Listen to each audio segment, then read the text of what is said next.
ഗവർണറുടെ ഭരണഘടനാപരമായ അധികാരങ്ങൾ പാഠപുസ്തകത്തിൽ ഉൾപ്പെടുത്താൻ വേണ്ടി തീരുമാനിച്ചിരിക്കുകയാണ്. ഈ വർഷം 10ാം ക്ലാസ്സിലെ 2ാം വോളിയത്തിൽ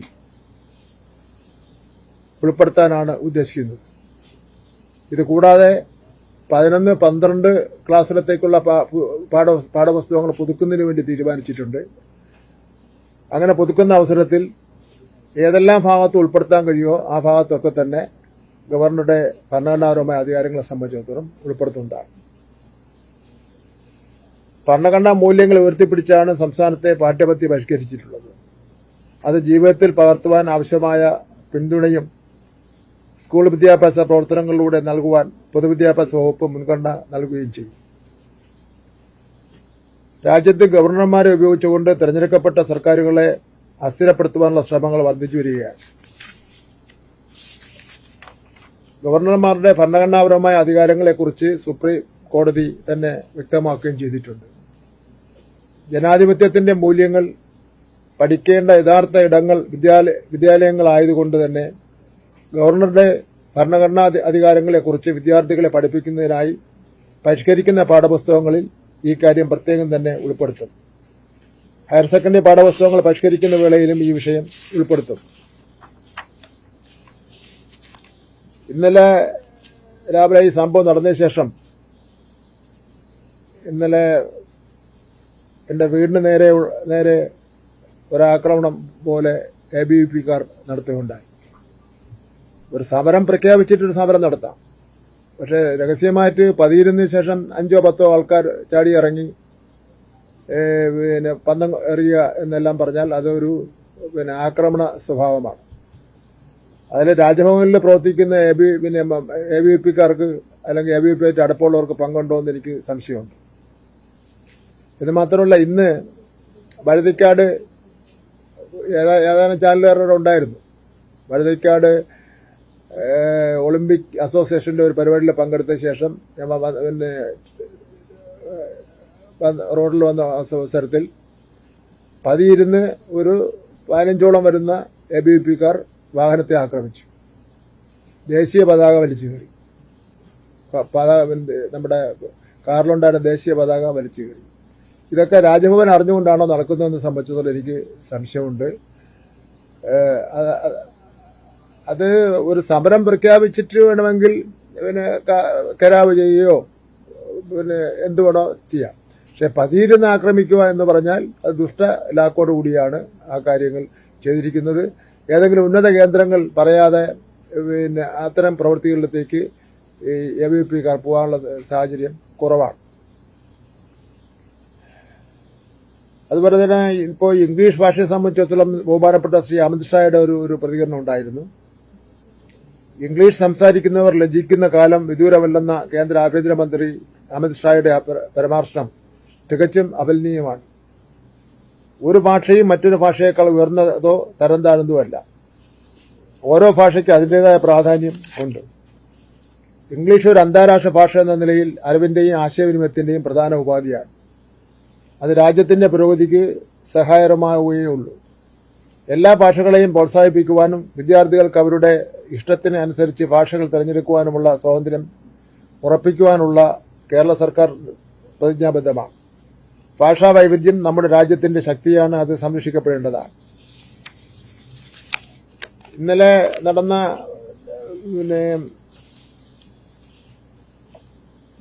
സ്കൗട്ട്സ് ആൻഡ് ഗൈഡ്സിന്റെ അതിനൊരു എക്സിക്യൂട്ടീവ് കമ്മിറ്റിയുണ്ട്. അതിന്റെ പ്രസിഡന്റ് എന്ന് പറയുന്നത് വിദ്യാഭ്യാസ മന്ത്രിയാണ്. അതിനൊരു സെക്രട്ടറി ഉണ്ട്, അതിനൊരു കമ്മിറ്റിയുണ്ട്. ആ കമ്മിറ്റി ഉടനെ വിളിച്ചു ചേർത്ത് സ്കൗട്ട്സിന്റെ ഭാവി പ്രവർത്തനങ്ങളെ സംബന്ധിച്ചിടത്തോളം ആലോചിക്കുകയും ഇവിടെ ഇന്നലെ നടന്ന കാര്യങ്ങളെ സംബന്ധിച്ചിടത്തോളം ചർച്ച ചെയ്യുകയും ചെയ്യും. എന്ന് മാത്രമല്ല, കുട്ടികളോട് ഭാരതാംബെ നിങ്ങൾ പൂജിക്കണം, സ്മരിക്കണം, ഓർമ്മിക്കണം എന്നെല്ലാം പറഞ്ഞുകൊണ്ടുള്ള ബഹുമാനപ്പെട്ട ഗവർണറുടെ പ്രസംഗം പിൻവലിക്കേണ്ടതാണ്. അത് അദ്ദേഹം പിൻവലിക്കണം. അത് ഭരണഘടനാ വിരുദ്ധമായിട്ടുള്ള പ്രസംഗമാണ്. അദ്ദേഹം അത് പിൻവലിക്കാൻ തന്നെ വേണം.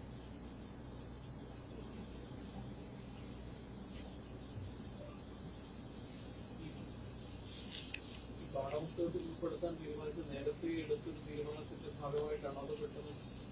അല്ല, ഇപ്പൊ ഈ ഒരു കാലഘട്ടത്തിൽ ഗവർണറുടെ അധികാരങ്ങളെല്ലാം കുട്ടികൾ അറിഞ്ഞിരിക്കേണ്ട ഒരു അവസ്ഥ ഉണ്ടെന്ന് തോന്നി. അതുകൊണ്ട് ഉൾപ്പെടുത്തേണ്ടതാണ്. കാരണം ഭരണഘടനയുടെ ഭാഗമാണല്ലോ അതെല്ലാം വരുന്നത്.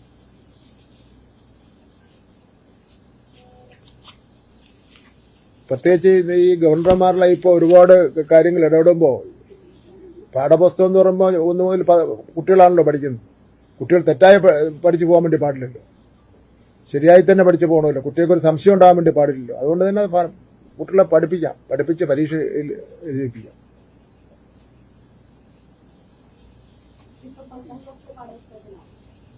ഇപ്പൊ രണ്ടാം പിന്നെ ഓളി ഇറങ്ങൂലേ ഇപ്പോ 10ാം ക്ലാസ്സിലെ സാമൂഹ്യ ശാസ്ത്രം.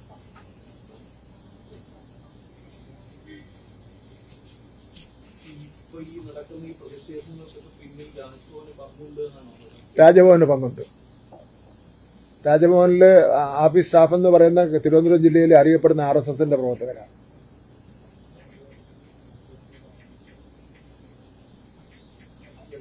ഗവർണറുടെ സ്റ്റേറ്റ്മെന്റിൽ പറഞ്ഞിരിക്കുന്ന കാര്യം, താങ്കൾ ഡെലിബറേറ്റ് മനഃപൂർവ്വം ഒരു സ്പീച്ച് തയ്യാറാക്കി മനഃപൂർവ്വം കുഴപ്പമുണ്ടാക്കാൻ എന്തായാലും ഉദ്ദേശിച്ചുകൂടി അവിടെ വന്ന് സംസാരിക്കുന്നതാണ്. അതൊക്കെ ഒരു വിലയുമില്ലാത്തതും ഒരു ബലമില്ലാത്ത സ്റ്റേറ്റ്മെന്റാണ് രാജ്ഭവന്റെ സ്റ്റേറ്റ്മെന്റ് എന്ന് പറയുന്നത്. ഞാനല്ലാതെ പിന്നെ ഗവർണറും പ്രസംഗിക്കാൻ പോകുന്ന പ്രിപ്പയർ ചെയ്ത പ്രസംഗം കൊണ്ടല്ലേ പോണത്. ഞാനതുപോലെ കൊണ്ടുവന്നുള്ള കാര്യം സത്യം തന്നെയാണ്. പക്ഷെ ഞാനത് മുഴുവനും വായിച്ചില്ല, ആകെ 1 പേജ് മാത്രമേ വായിച്ചുള്ളൂ. അതിലൊക്കെ എന്താ കാര്യം ഇരിക്കുന്നത്? അതുമല്ല പിന്നെ ഭരണഘടനാ ലംഘനമല്ലോ ആണോ ഒരു പ്രസംഗം പ്രിപ്പയർ ചെയ്ത് കൊണ്ടുവരുന്നത്? ഗവർണറും അങ്ങനെയല്ലേ പോകുന്നത്. അപ്പോൾ ഒന്നും പറയാനില്ല അദ്ദേഹത്തിന്.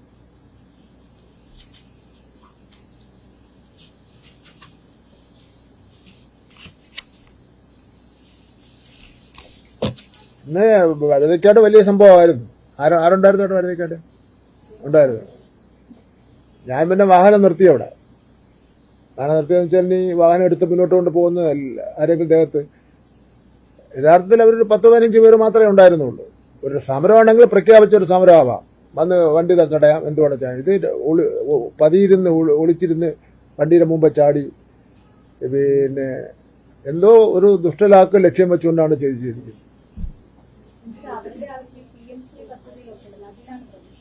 രണ്ടും ഉണ്ട്.